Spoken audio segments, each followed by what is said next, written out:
Hello and welcome to SweetSpotDFS. I have a course fit video for you guys for the 2021 Vivint Houston Open.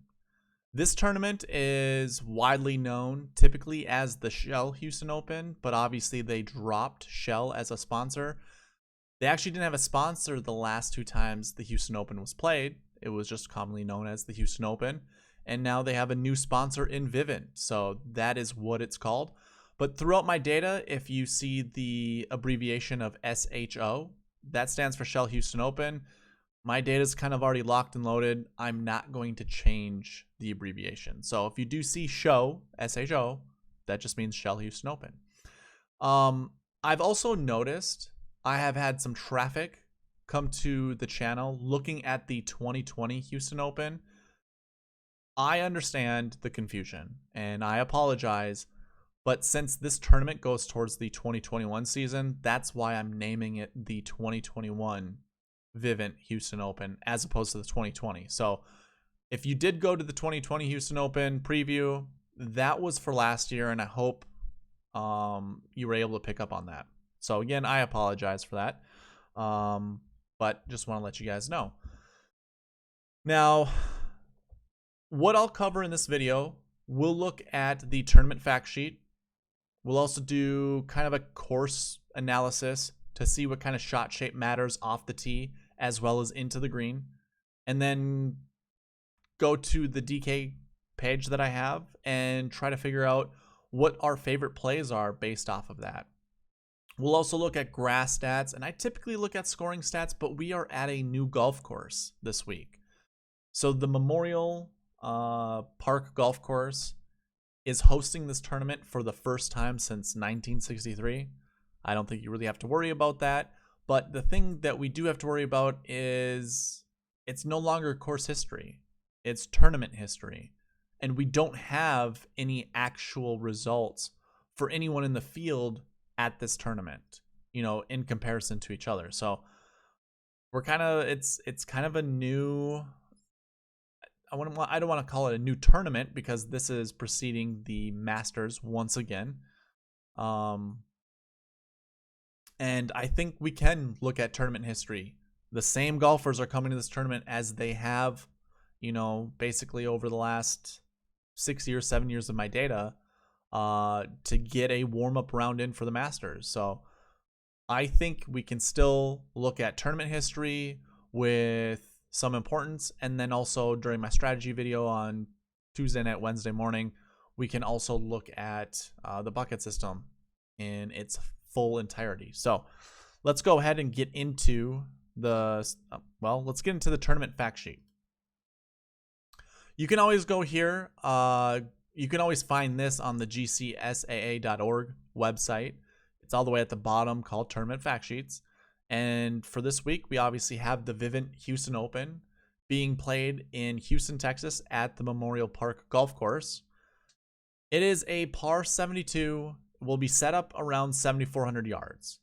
When I kind of mapped out the course, I couldn't get 7,400 yards, but obviously the tour can create tee boxes we can't see.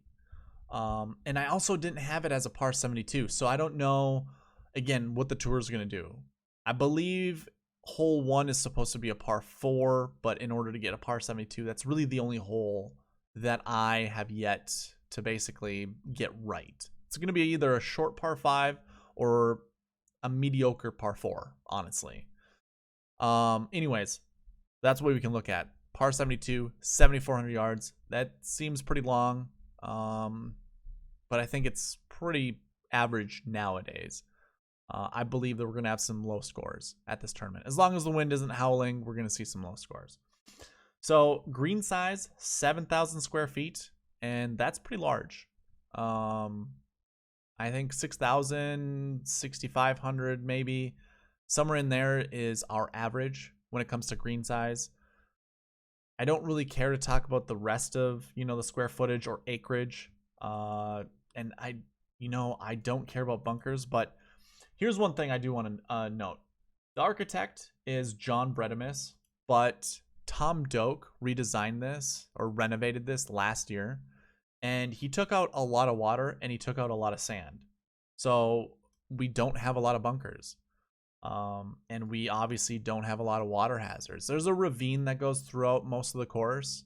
And that does show up on a couple holes, but really it shouldn't come into play all that often. But just to let you know, 4 holes do get affected by that ravine. But for the most part, water hazards are not very penal here. I shouldn't say the ravine does, because 2 holes actually have kind of a big pond, a big lake, if you will. Minnesotans wouldn't call it a lake, but I know a lot of other people in the South do. But either way, that's on hole 16 and 17. And that one, I think, will find plenty. Those 2 holes will find plenty of water balls. The grass has been reseeded to a Mini Verde Bermuda grass. And all that you need to know about Mini Verde is it's more of a resilient Bermuda grass. They can actually cut this lower, meaning these greens can be pretty fast. The rest of it looks like 419 Bermuda grass. I've never heard of that before. I don't think it's really going to matter. I think we can just look at typical Bermuda stats, but if you do have the ability to look at Mini Verde, I think that's fine. You know, you can narrow down your search pool, if you will, for Mini Verde Bermuda grass, but I don't think it's really going to matter all that much. Bermuda's pretty much the same, regardless of what strain it is, but either way, I do want you guys to know that. Here's some more information here. I'm not going to read through it. You guys are welcome to pause the video and take a look at it. So let's go ahead and get into the course. We'll get back to the results, but let's go ahead and talk about the course. So like I said, I'm not sure if hole 1 is going to be played as a par 5. I had heard talks that it was supposed to be a par 4. And if I do that, if we look down here, this is a calculation of all of the pars, or of all the holes, I should say, and the yardage. I could only get to 73.23 when I looked at all the max distances online, and I can only get to a par 71 because like I said, was told this is a par 4. So how I did this, I actually went to the PGA website and went to the course section that they provide, and they actually had videos for every hole. So I watched every single one of those videos, listened to, his name's Giles. I'm not sure exactly who he is or what his role is throughout this whole Houston Open, but he talked to Tom Doak himself. He talked to the director of golf operations, who I've never heard this before. I've been in the golf industry for a long time. I've never heard this before, but the director of golf operations is also the superintendent. I've never heard that at any other golf course I've ever worked at or have ever visited. So apparently this guy is the director of golf operations of all of Houston, and that includes being a superintendent at this golf course. So like, that seems nuts. That seems crazy. Either way, he was included in the video. The lead design was included in the video. One thing I forgot to mention, Brooks Koepka actually was, what do you call it? He helped design the renovations that Tom Doak did, but he did not sign off his name on it, so that's why it's not also included. Either way, Brooks Koepka helped with the renovations. That's all that needs to be said. Okay, so I went through all those videos, listened to what they had to say, listened to the architect, listened to, well, not so much the architect, but the renovator.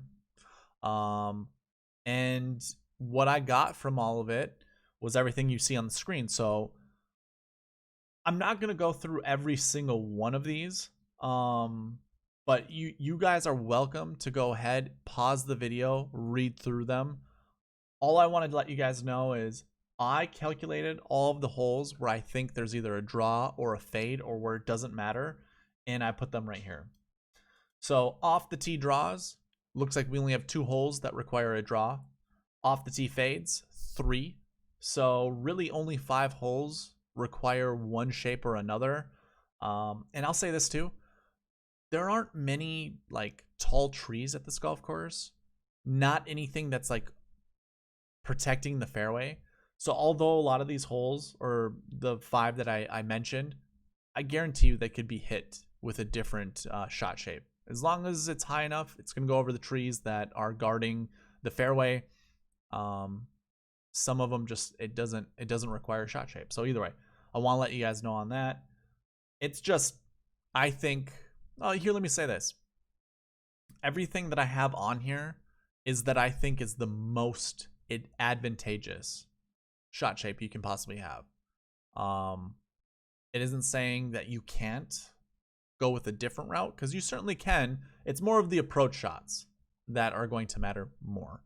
So with that, we have 3 draws into the green, 5 fades. And another thing I forgot to mention, this is all based off of a right-handed golfer.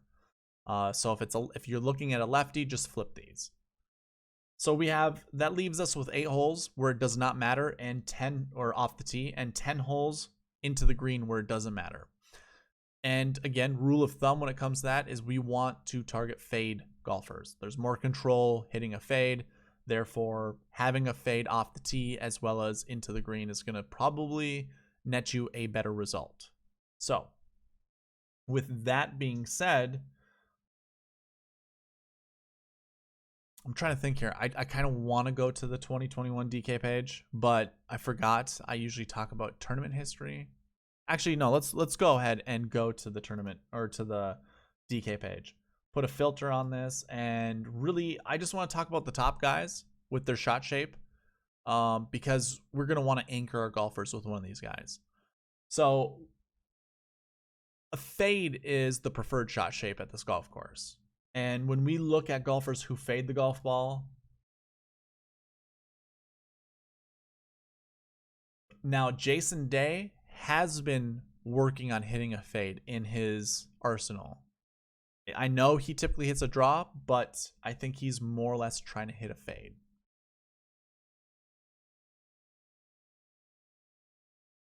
Brian Harmon is a lefty who draws the golf ball, so that would work in with how our fade is. Jordan Spieth draws it. I'm not positive with Siwoo Kim, and I know Shane Lowry fades it. So really, you have 16 golfers out of the top 20 on the leaderboard, the salary leaderboard, who fade the golf ball. 16. So we don't really get, much. We don't get to narrow our pool down of these guys very much by looking at shot shapes. And it doesn't even look like we really require a draw on any of these holes. They're just, some pins are tucked where they're only accessible by a draw. And those holes that I do have draws under means that really there's no advantage of hitting a fade. Otherwise, I would have any for the shot shape. But either way, all of these golfers I've highlighted here all hit a fade. So we really don't get an advantage when it comes to that. But you obviously can look at this list and try to determine who you like and who you don't like. But again, there were way more holes that it didn't really matter. So I wouldn't so much fade these golfers here. And I don't know what Siwoo Kim does off the top of my head. So that's why I'm not sure if I included him or not. Either way, yeah. Let's go ahead and go back to, let's just go to the tournament history. This is just every year that the Houston Open's played since 2013. There was a little gap between 2020 and 2018. Now, this was played in 2019, but it was played in the fall season, so it counted towards the 2020 season. That's why it's here. Still, it didn't, it looks like it's been played every single year, which it has been, but technically, not really. Either way, course history's up here. You can see the events played. Some of these guys' best finish, worst finish, top 10s. A lot of the guys here at the top have only played once. Austin Cook, believe it or not, had a good result here last year and finished 11th here in 2015. I guess I don't really necessarily need to talk about every one of these golfers, but now that I think of it, I forgot that I put this on audio. So let's go ahead and talk about all these guys. So Sam Ryder, well, let's filter out all the guys who've only played here once and just stick with golfers who've played here 2 or more times. The number 1 golfer that pops out is Russell Henley. His average finishing position here is 18.71, and that includes a victory in 2017. Last year, he finished 61st place, and if we actually remove that, since that's kind of his outlier, his average goes to 11.67. So there are good things with Russell Henley in Texas, or at least at the Houston Open. If we go from top to bottom, though, it's led by Austin Cook, who has 14th place average finishing position. Sam Ryder has 16.5. Scott Piercy has 17.67. Beau Hossler has 18 in his last 2 years. Not terrible. He did lose to Ian Poulter back in 2018. I can't remember if that went to extra holes or if he just lost on hole 18. But either way, that was the enigmatic fist pump or the chest pound that Ian Poulter had. Going past Beau Hossler, it goes to Russell Henley. We already talked about him. Pat Perez hasn't played this tournament since 2015, but has a 19th place average finishing position here. Phil Mickelson actually comes in next. And, I mean, I'm not sure exactly what price Phil is, but his finishing average, or his average finishing position here is 22.83. That's probably not bad if he's in the 7K, the 7K range. Honestly, it's not that bad. We do have to worry with Phil, though. He has always been known to try to tool his game for Augusta the week before. So a lot of these finishes probably could have been better if he was trying to win the tournament. But he has been known, he is kenned by saying this, that a lot of the holes, he just puts a shot shape on there thinking about Augusta and not really thinking about the hole. So who knows? Who knows with Phil? I would assume he probably wants to do well because he still wants to be invited to the Tour or try to get to the Tour Championship. And any event you play just gives you that, a better chance of doing that. Okay, let's keep going. Charles Schwartzel, 24.67. Charlie Hoffman, 24.80. Denny McCarthy, 26 on the button, and he finished here 9th last year. Stuart Sink, who's kind of been on a heater recently, 32.33. I'm sorry, 29.83 with a 9th place finish last year. And then we have DJ, who is the favorite. Other than a withdraw in 2014, he has a 3rd place finish in 2016 and a 4th place finish in 2013. And if I actually get rid of that withdraw, his average finishing position is 3.50. I will say this right now. If he finishes 4th or better, he's going to be on the optimal lineup, and you're going to need to roster him. So, I'll just leave that at that. Ryan Armour's next, 33 or 33rd is his average finishing position. Luke List, 33.4. Cameron Tringali, 36.43. Graham Dillette, 37.80. Sergio Garcia, 38.33. He has a made cut, did not finish in 2016. If we get rid of that, he has a 20th place average finishing position, which I'm not sure where his price is. Actually, it was up there in the 8K range. I don't think that's really, that's not good enough. But he has been striking it well, so that is something else to think about. Henrik Stenson, following his withdrawal from the Bermuda Championship, is here, and he has a 39th place average finishing position. Jordan Spieth has a 39.67 average finishing position, and that includes 2 miscuts in 2017 and 2014. But he has a 6th, a 3rd, and a 13th, all within that time as well. The 3rd is after, actually, but either way, 2nd or 3rd, that's not terrible, and he's $8K, I believe, $8,000 this week. That's probably not a bad price to play him at. But let's go ahead and move on. So that was tournament history. I think really all I want to talk about here is just grass stats, honestly. I don't really want to go into the scoring averages because I'm not sure really how important they are. At least not for the course fit. I don't foresee that being a huge thing to talk about. Like I said, we'll go through it during the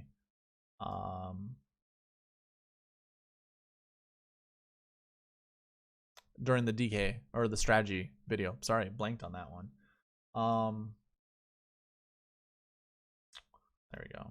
I'm actually going to hide this. We don't need to actually look at that. So let's go ahead and go to the grass stats. So your field average, we're going to start talking about that in these course fit videos. Field average for the amount of events, Bermuda events at or within this field is 36.51.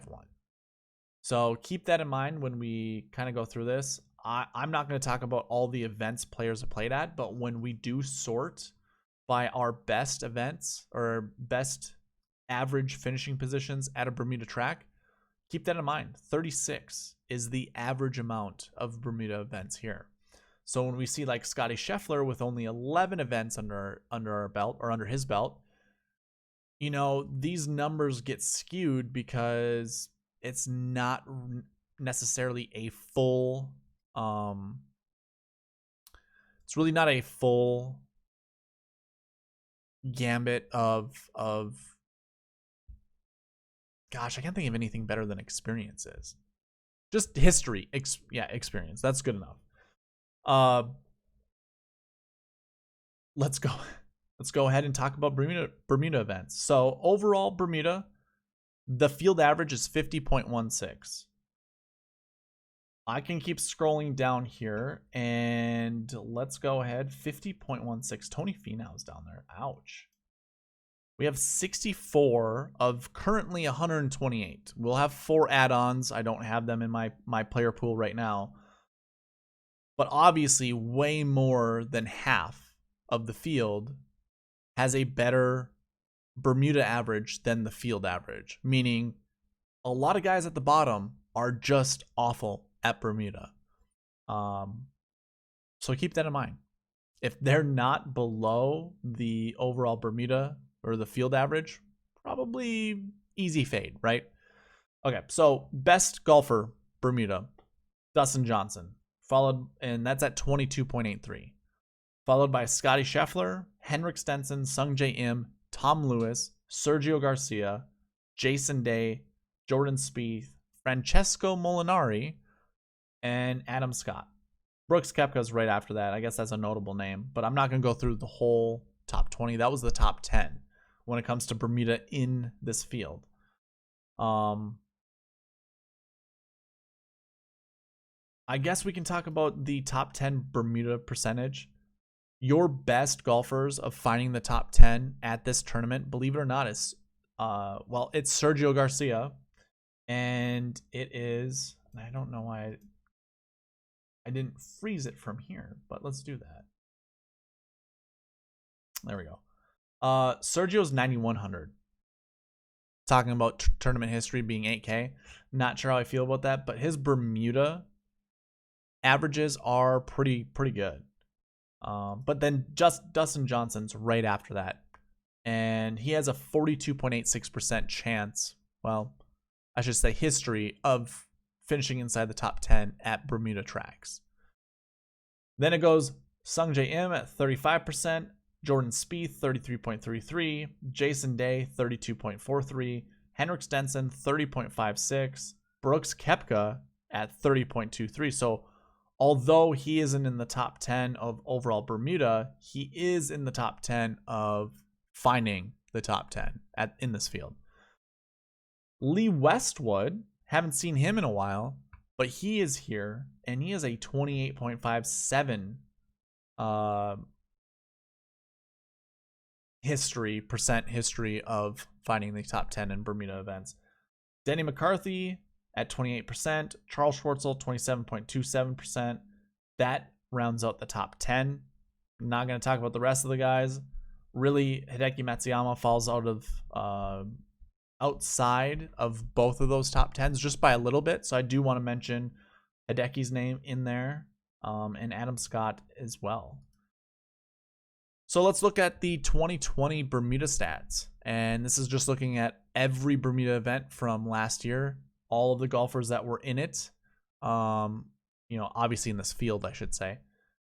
And it comes out with Dustin Johnson on top.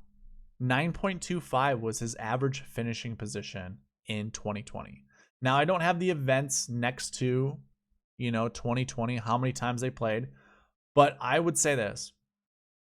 If you see an even, or I should say, if you see a round even number, more than likely they only played one event. So I'm looking at Scottie Scheffler. He could play 2 events, honestly. You know, he could have gotten a 21st and then a 7th. You know, that equals 28. You split that in half, that's 14. That easily could have been Scottie. So, you know, you can err on whatever you want to do. I would just say there aren't a lot of events. If you get this 0.25, that's more than likely showing he's played at least 4 events, which Dustin Johnson probably did. So either way, Dustin Johnson 9.25. Then it kind of skips a little bit. Oh, I shouldn't say skips, but Scottie Scheffler's at 14. Cameron Tringale's at 19. And then we get in the 20s. So really, it kind of shows how much better Dustin Johnson is on Bermuda than the rest of the field. Not only is he the top in overall Bermuda, he's second when it comes to top 10 percentage. Again, that is how often he has finished inside the top 10, the percentage. And then 2020 Bermuda. He, other than Scottie Scheffler, he's at least twice as good as anybody else in the field. And I'll go through those all the way to the top 10. Tyrrell Hatton, Sungjae Im, Lanto Griffin, Dylan Fratelli, Shane Lowry, Sergio Garcia, and Max Homa. Again, Hideki Matsuyama falls just outside of that, and that would be 37.60. Top 10, I should have mentioned their average finishing positions, but Max Homa was at 35.50. So again, Hideki just fell outside of that. And the field average, 57.62, which if I were to scroll down, try to find 57.62 right here, and it's nearly the same, almost identical when it comes to Bermuda, overall Bermuda. So there are 65 golfers at field average or better. So let's take a look at, you know, some of these guys down here. And actually, you know what? It makes sense now that I think of it. Obviously, these numbers are just going to be higher. So when these make up the caboose of the numbers, it's just going to push the average, you know, further back. So maybe there's a better way to kind of look at these stats as opposed to, you know, because I suppose, I mean, 57, it's nearly half. Never mind. Yeah, it's nearly half. What did I say for the field average was 50.16?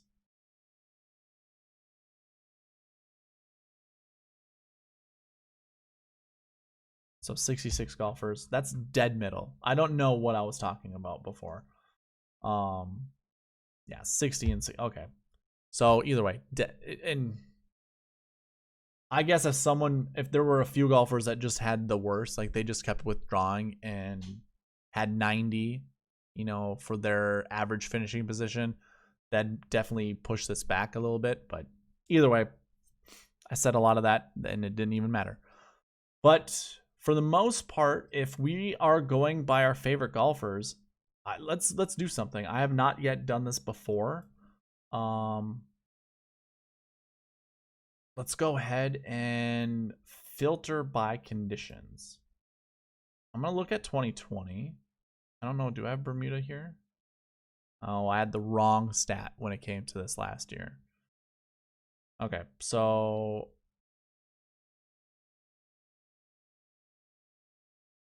let's do this. We're going to we're going to filter these by conditions. So less than or equal to 40 for overall. Which just gets rid of a bunch. And then we want to look at tournament history and say less than. Just go with 40 again. I've done this before, so I've done 40 like throughout the entire board before, and it's been pretty close. So if I'm going to I'm also gonna go with this by 40 as well. And by this I mean recent form. I always got to remember I am talking to an audio or just an audio audience. The 3 best golfers we have when we look at Bermuda, and really, never mind. Let's get rid of the recent form average. We don't need that. We're looking only at course fit. And really, gosh, we don't even have to look at tournament history either. We can stick here. When it comes to course fit, here are the names that I think at least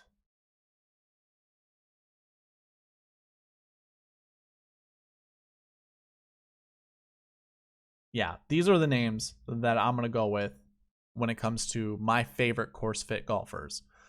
For those listening, Dustin Johnson, Scotty Scheffler, Henrik Stenson, Sung Jae Im, Tom Lewis, Sergio Garcia, Jason Day, Jordan Spieth, Francesco Molinari, Adam Scott, Brooks Koepka, Will Gordon, Hideki Matsuyama, Zach Johnson, Denny McCarthy, Victor Hovland, and Bo Hoag. I will say this. I'm only selecting 3 or 4 of these guys. I'm not creating a whole team based off of this, but I do think selecting 3 or 4 of these guys will be super beneficial. I think really like Dustin Johnson's my favorite play. Obviously, he is the favorite in this field.